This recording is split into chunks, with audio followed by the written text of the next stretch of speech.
नमस्कार दोस्तों, गौरी की आवाज़ चैनल में आपका स्वागत है। गायत्री देवी ने गौर किया, जब से विभा ससुराल से आई है हर वक्त खोई खोई रहती है। न हंसती है, न कुछ बात करती है, बस दिन भर लेटी रहती है। बेटी की ऐसी हालत देखकर गायत्री देवी का मन आशंकाओं से घिर गया। कहीं ससुराल में किसी से झगड़ा तो नहीं हो गया, कहीं जयंत ने तो कुछ नहीं कह दिया। अभी उसे विदा किए हुए सिर्फ 6 महीने ही हुए थे। इन 6 महीनों में विभा तो जैसे मुरझा गई थी। श्रीकांत ने तो पूरी छानबीन करके ही विभा की शादी तय की थी। फिर ऐसी क्या बात हो सकती है कि विभा इतनी परेशान है। गायत्री देवी ने देखा, विभा अब भी तकिए के बीच मुंह गड़ाए लेटी थी। उन्होंने उसके बालों में धीरे धीरे हाथ फेरते हुए पूछा, विभा, अपनी मम्मी को बताओगी नहीं कि तुम क्यों परेशान हो?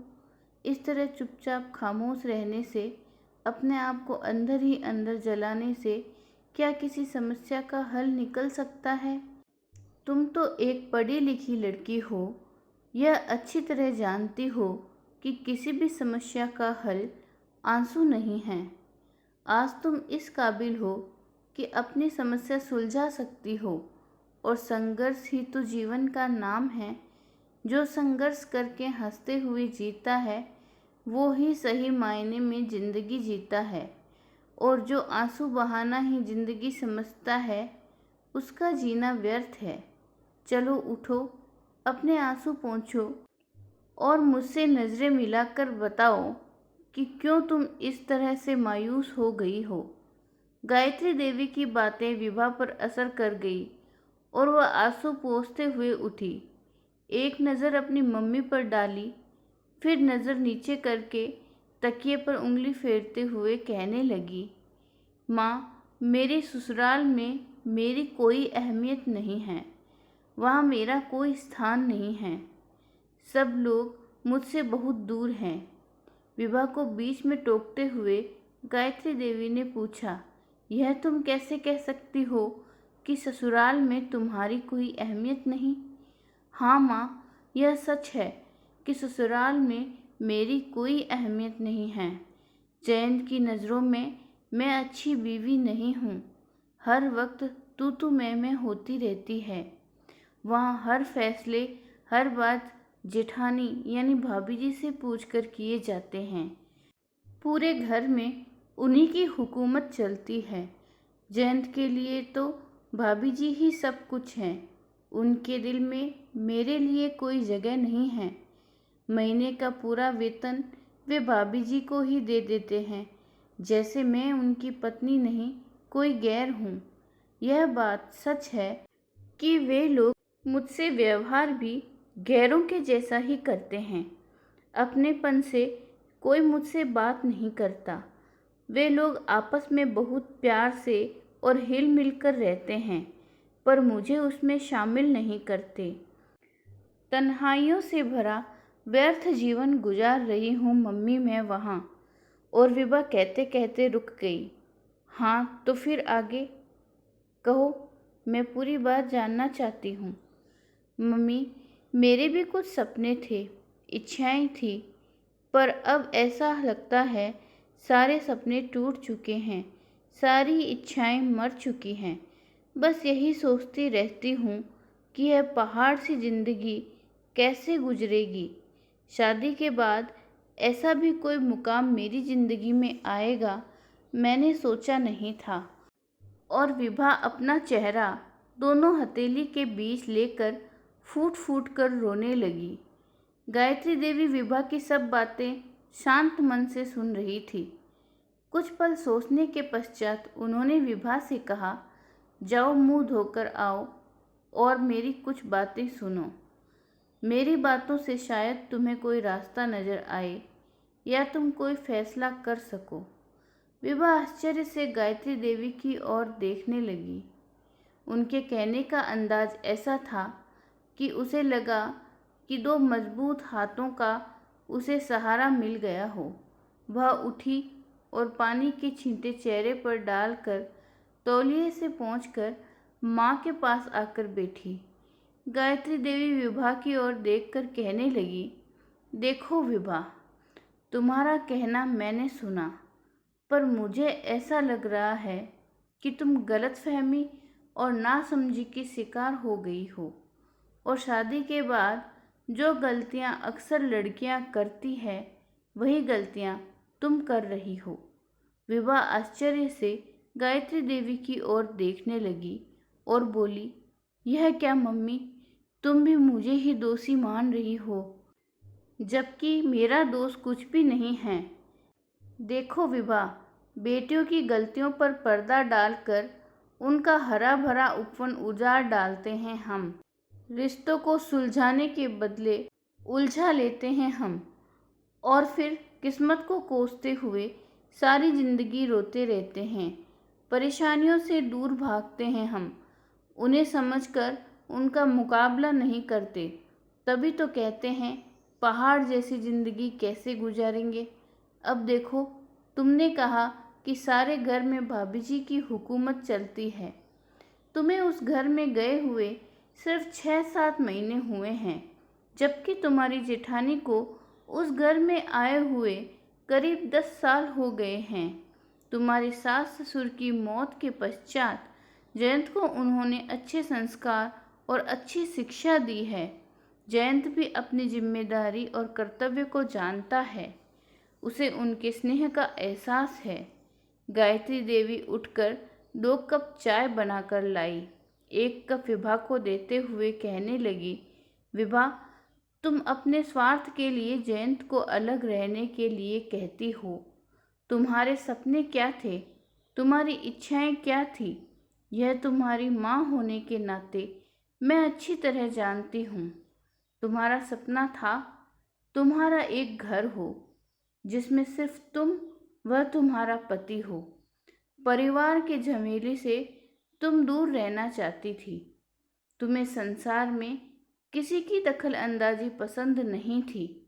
तुम अपने मुताबिक पति को ढालना चाहती थी। अपनी सहेलियों के साथ मौज मस्ती तुम्हारे जीवन का उद्देश्य था। अपने शौक पूरे करने के लिए तुम अपने पति की कमाई पर पूरा अधिकार जताना चाहती थी। यही था ना तुम्हारा शादी के बाद का सपना। गायत्री देवी के सवाल का कोई जवाब नहीं था विभा के पास। गायत्री देवी ने खामोश विभा की ओर देखा और समझाते हुए कहा, विभा, जयंत तुमसे अलग हो सकता है, पर उस परिवार से नहीं। उस परिवार से उसे जो निस्वार्थ और निश्चल प्यार मिला है, वह प्यार आज तक तुम उसे नहीं दे पाई।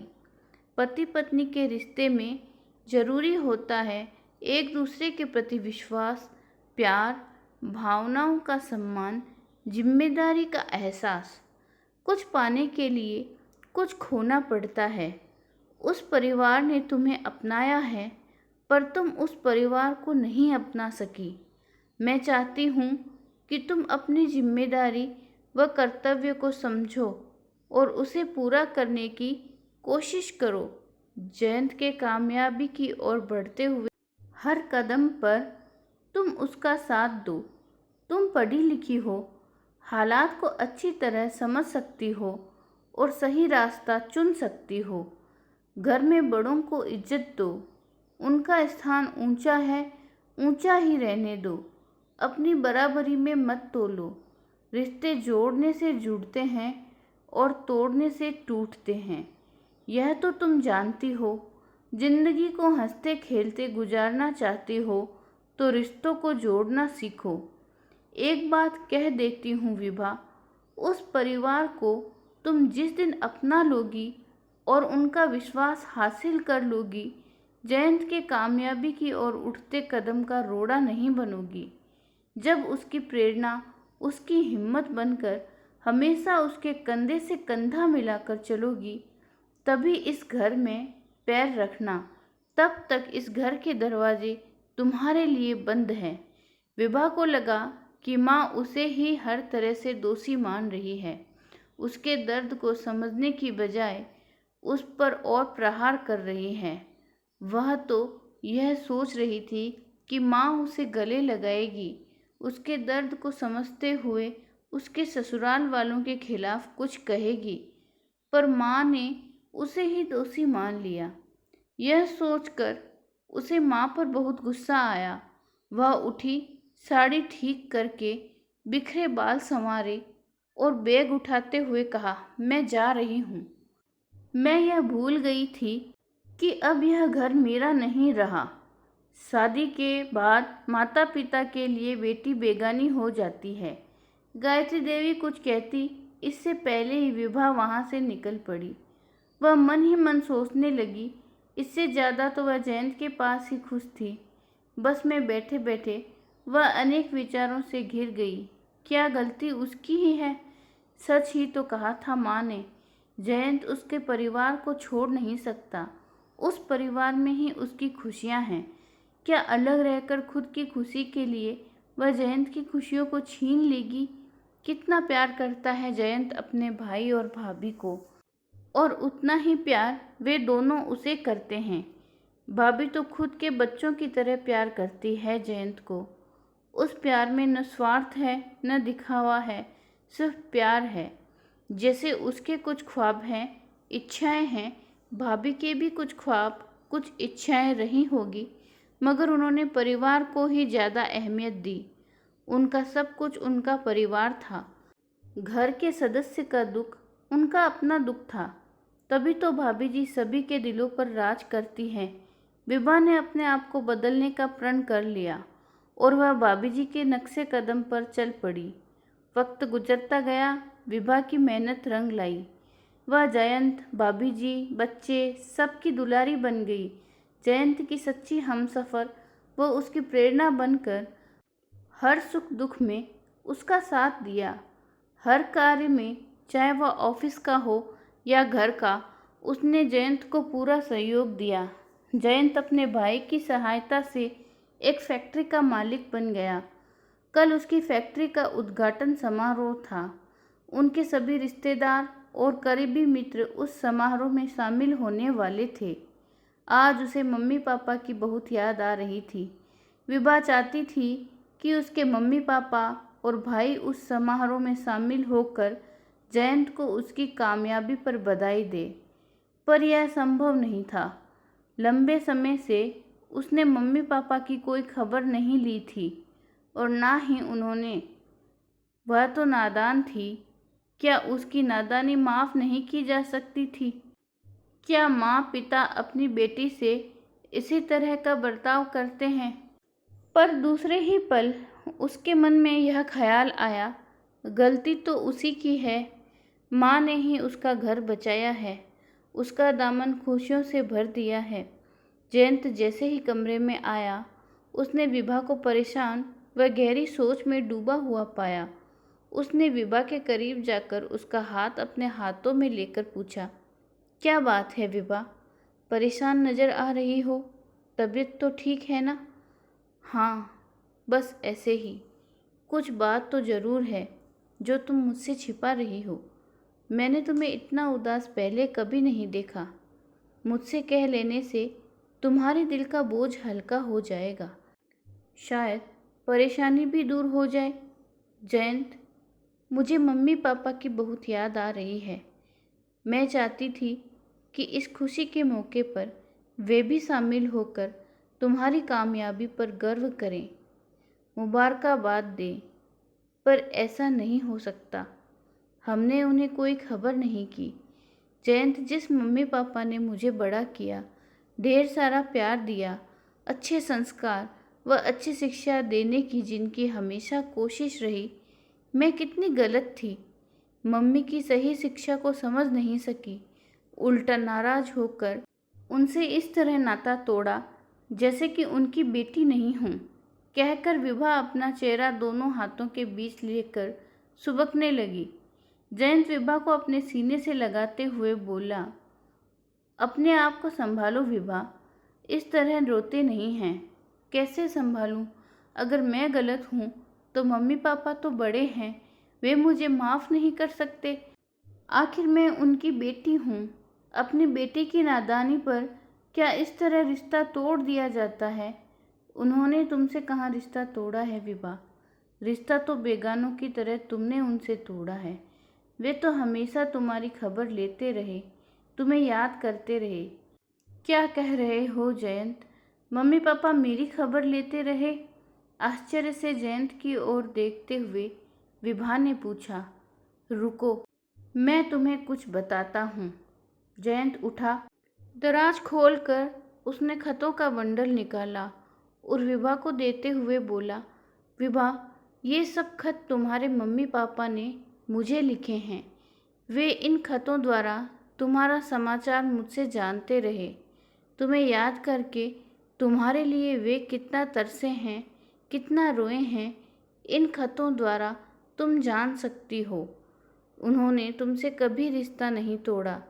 तुमसे, मुझसे और इस परिवार से उन्होंने हमेशा रिश्ता बनाए रखा।